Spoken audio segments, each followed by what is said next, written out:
Starting the center console for 3 10-inch speakers and 4 tweeters. That's the rear deck that I made.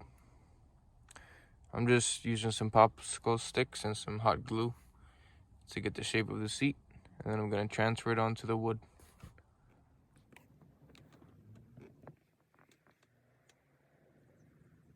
Okay, I'm using 3/4 inch birch. I'm just going to do the outline of the back, and then for the front, for the width, I'm going to do 5 inches. So here's the outline. For these corners right here, I'm just going to use a coin to make them round, so it's easier to cut. Well, not easier, but it's going to be more accurate. As you can see, I put some little dots here. I took my measuring tape, and from that line, I just did 5 inches going up, and I just marked these dots. Now I'm just going to draw a line and connect them.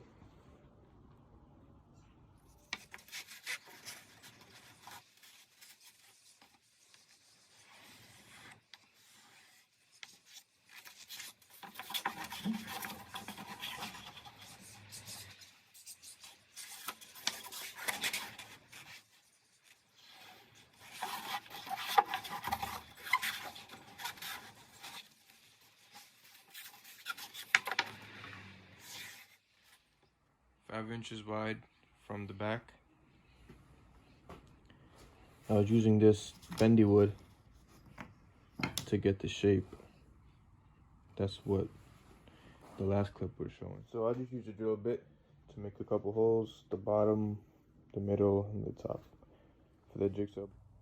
So I'm using these thin jigsaw blades because they're easy to make corners with.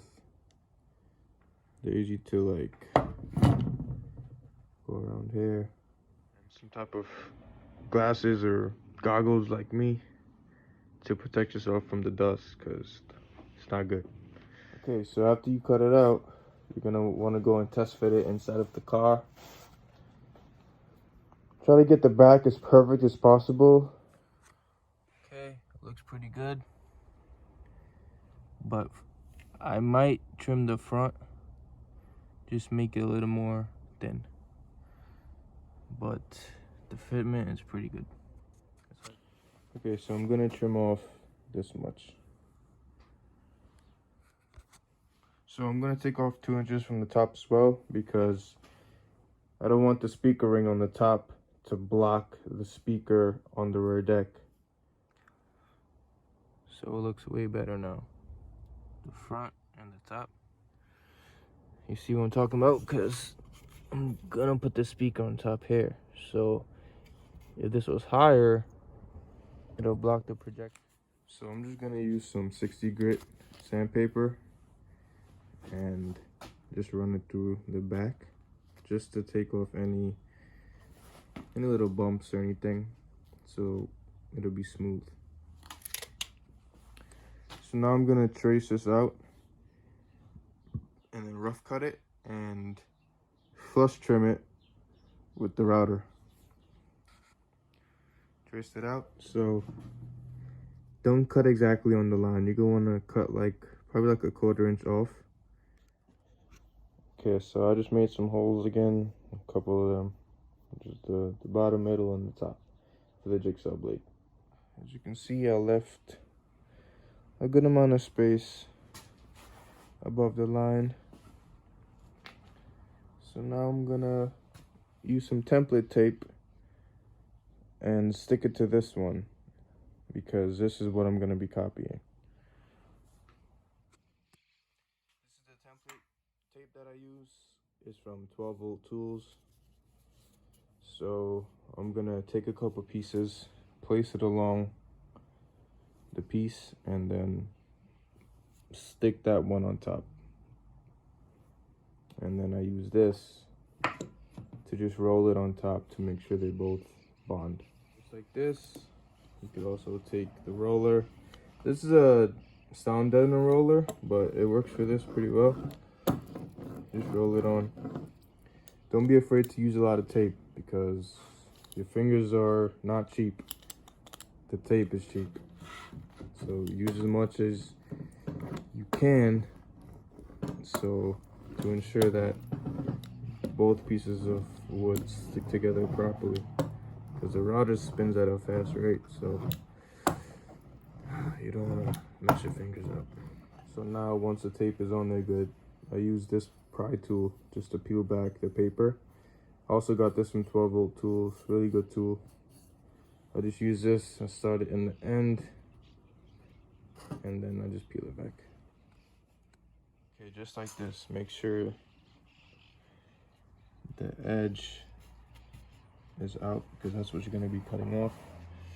Make sure and press it down so it doesn't separate. Okay, so I have the router set at the correct height for this. This is a 1/2 inch flush trim bit, also from 12 volt tools. Great bit. I'm happy I bought it. I think it was $100 something, like $110 I believe, but it's a great bit, very strong. So I'm just gonna feed this and flush trim it.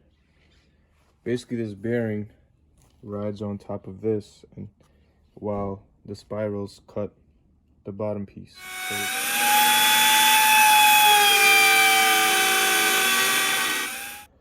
Okay, so here we go. Flush trim is done. Both pieces are exactly the same. So now I'm just gonna use my pry tool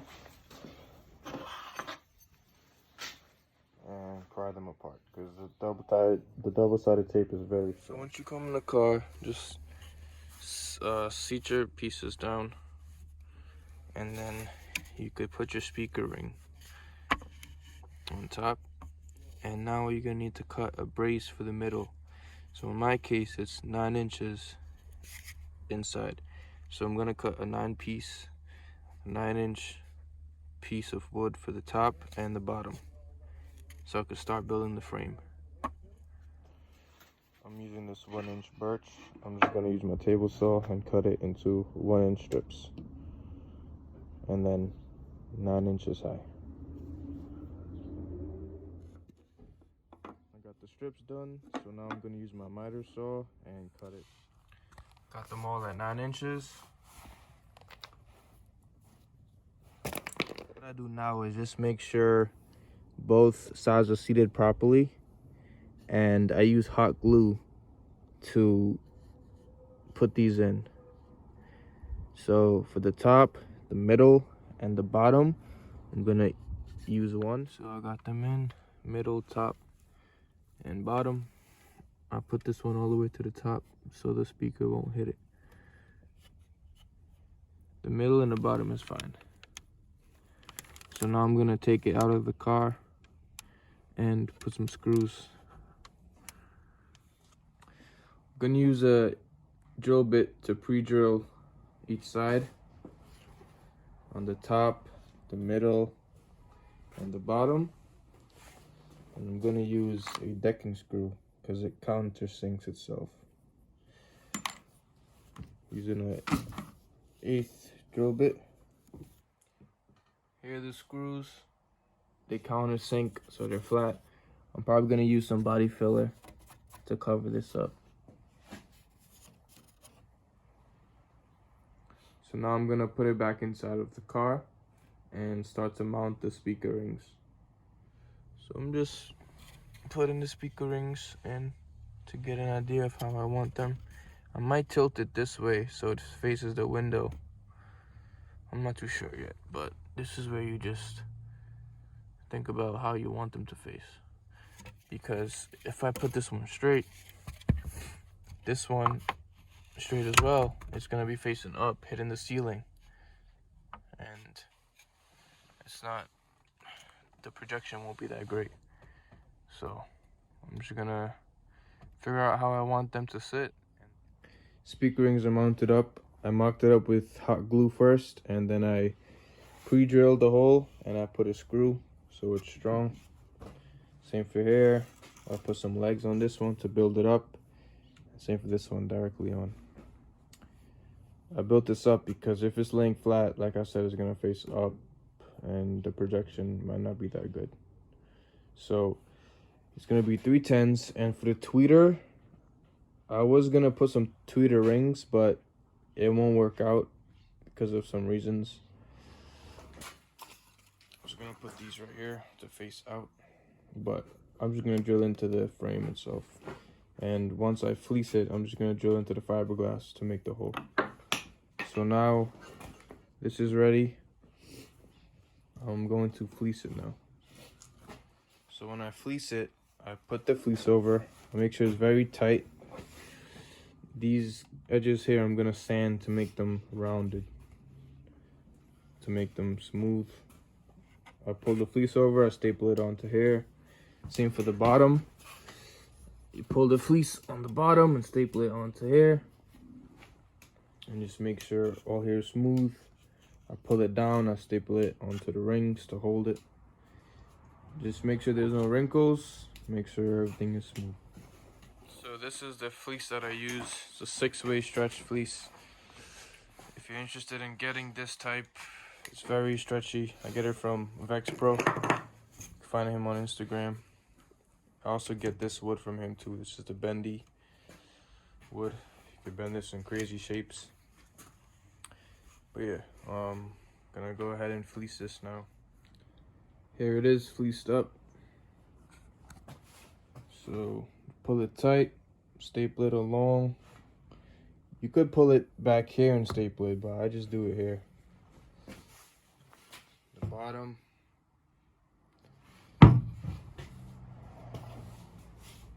This side, same thing. Top. This ring had cracked, so I put some staples to hold it. And then I'll do body work on it after. So now I'm just gonna prepare it for fiberglass resin. Put some blue tape to avoid any resin that drips. Less sanding for me. This is the resin that I use. Again, Vex Pro. This is the 5-gallon buckets. Marine grade resin. It's very light. It's not thick like the Home Depot resin. He also supplies the hardener, but I ran out because it was cold, so I used a lot. So I just bought some extra from Home Depot. It does the job. So I just mix that up with my chip brush and I just paint it on. You can see through this fleece. It soaks both sides so it gets nice and hard. So I got the resin on and I just have to wait for it to dry.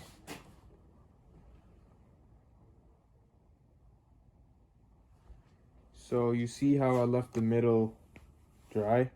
It's because I'm gonna cut this out, obviously, for the speaker. So you only want to get just the lip, because that's where the fleece is gonna grab onto. So the resin is dry. I did 2 coats, one yesterday and one this morning because I missed a couple spots, but it's all dry now. I should have taped up the entire wooden section that's exposed, but I just did half. But it's whatever. Just the drips, I'll sand that off. It's not a big deal. But everything is nice and hard. On the back, I put chop mat. And then, if you can see it, it's not the best job, but it's there.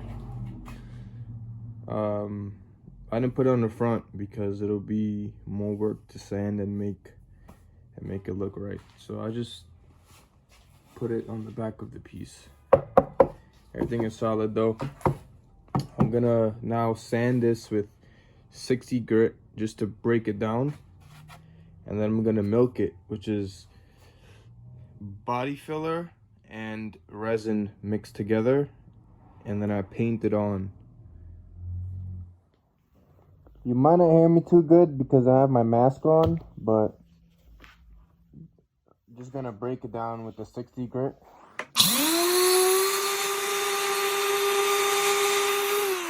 Just like this, because the body filler is gonna fill in these little holes. So just something like this all around, and then you'll be good to go.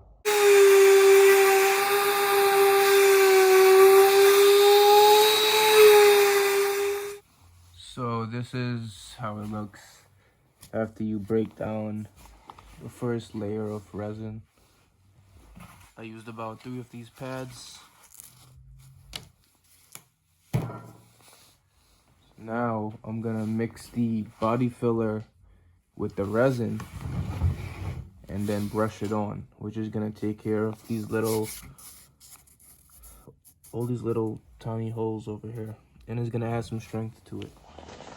So I'm only using this amount of resin, and then for the body filler, you could put as much as you want. So I'm gonna make mine a little thick because it's not that many holes.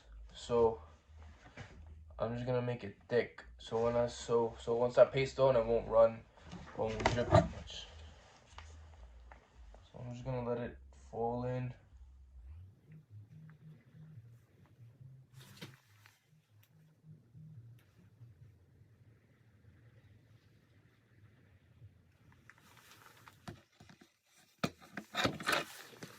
Okay, so now, once it's in there, I'm just gonna take something and mix it together. So once you mix them, it's gonna look like this. Mine is very thick, but now you could go ahead and add in your hardener for the body filler and for the resin. And then you just mix it up, and then you start to paint it on with the paintbrush. Got the body filler hardener in there, and for the resin, I'm just gonna finish this tube so it could dry pretty quick. That should be fine. And now you just mix it up and start to paint it. This is how it looks. It's a little bit pink. Just gonna use my brush and start to paint it on the console.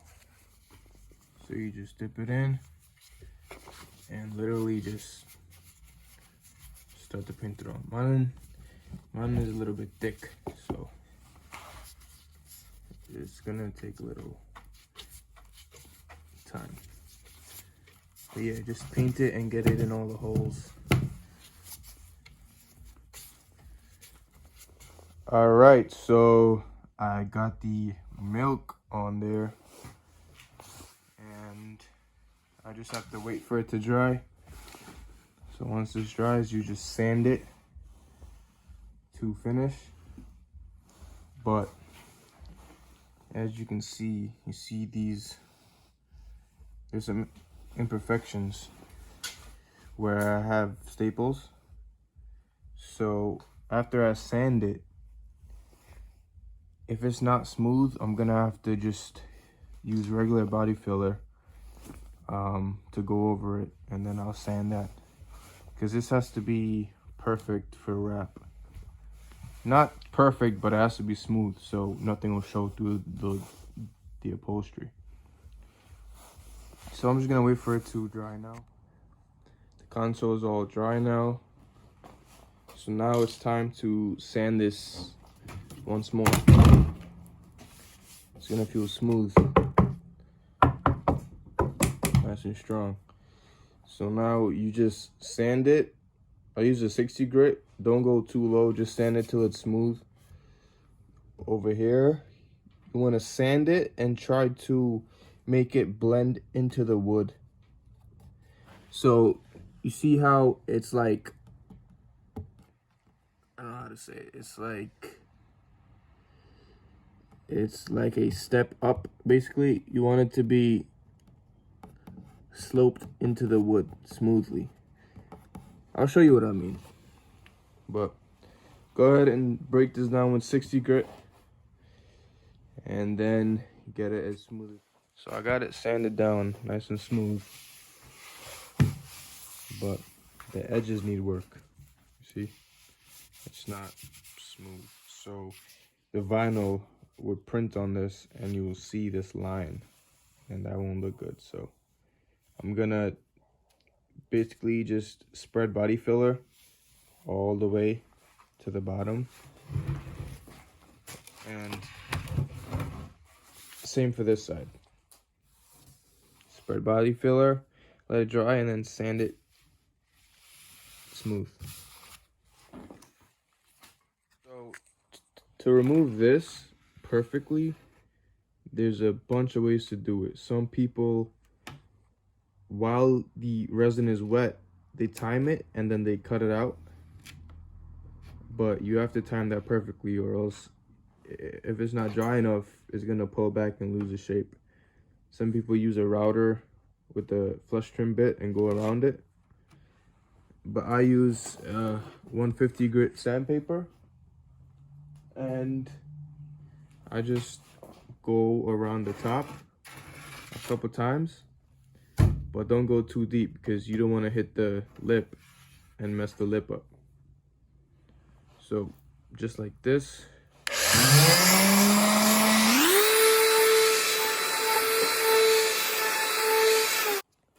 So you see I got it down to the wood. It's coming off now. So very lightly, you just have to go around with the sander.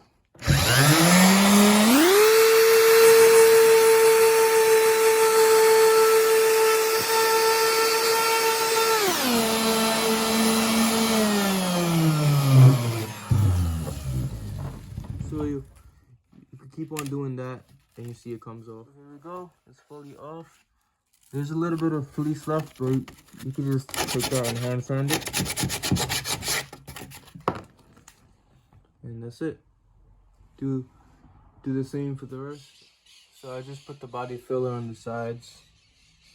Not the best job. I didn't have any more spreaders, so I used something just to get it on there. The top, the bottom, the sides. I got all the rings cleared up, so I'm just gonna wait for this to dry, sand it, and make the tweeter holes. Body filler is all dry now. I'm gonna go ahead and sand it with 60 grit. Just make sure everything is nice and blended.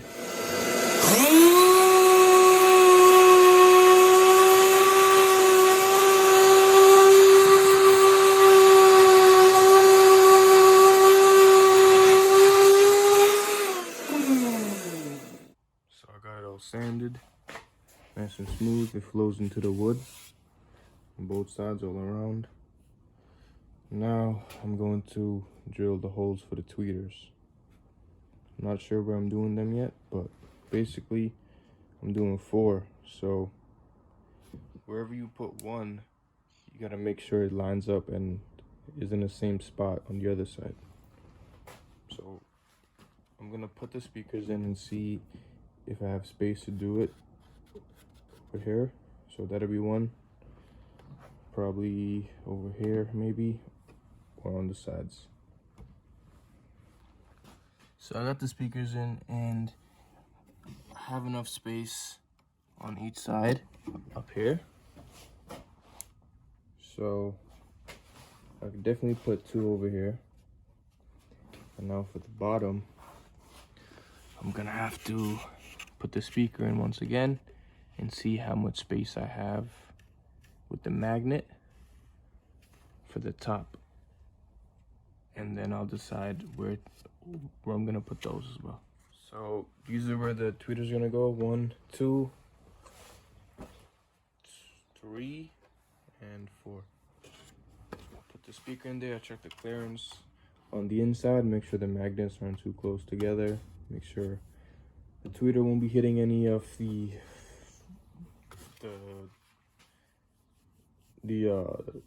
fleece or anything like that. So we're all good. I'm gonna go and use a hole saw and finish by drilling the holes. Got the tweeter holes done. So the only thing left to do now is to make the covers for this. So the base that the speaker is sitting on is 11 on the outside and 9 1/4 on the inside. So for the cover, I'm doing 10 7/8 because of the vinyl. And then for the inner, I'm doing 8 15/16. So once I chamfer it, it's not gonna be too thin. It's gonna It's gonna be a good thickness and it should look good. It should fit right in there and have enough space around for the vinyl, because you don't want to make it too tight and you don't want to make it too loose. So I got the rings done, but you see I have two of these little pieces here. So what I do is I line it up with the perfectly round piece, just like this, and then I hand sand it until it's flush and basically round like this. So I'm gonna do that for each ring, and then I'm gonna chamfer the inside. Got the rings ready now. So now for the chamfer, depending on your piece is the height that you would set the bit. I'm doing it that height, so the bearing will give me like this much of a lip, and all the rest would be the chamfer. So if this is gonna be your front, you flip it and then you run it through,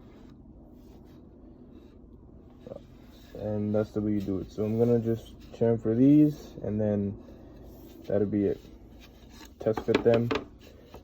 If they don't fit properly, I'm gonna have to use a CPR bit and just take off a little bit from the edge, but I'll see. I might or may not have to do that because I already cut it to size with the circle jig. I already made it smaller than the original, so just gonna see now. So it's complete. Got the tweeter holes done, got the trim rings in, sand it down.